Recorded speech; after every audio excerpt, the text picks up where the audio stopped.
بسم الله الرحمن الرحيم.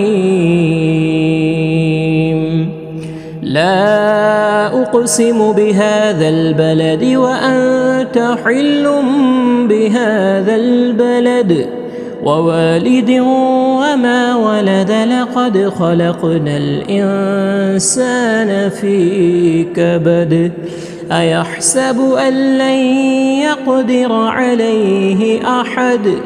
يقول أهلكت مالا لبدا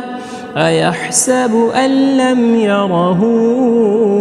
أحد ألم نجعل له عينين ولسانا وشفتين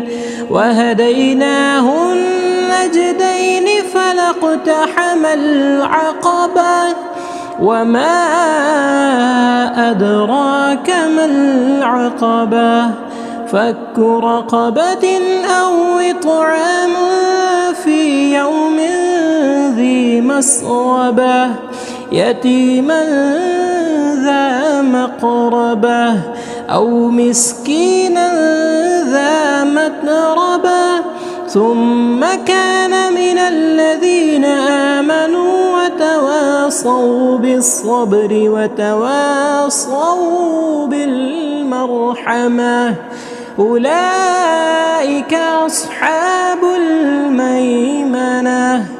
والذين كفروا بآياتنا هم أصحاب المشأمة عليهم نار مؤصدة.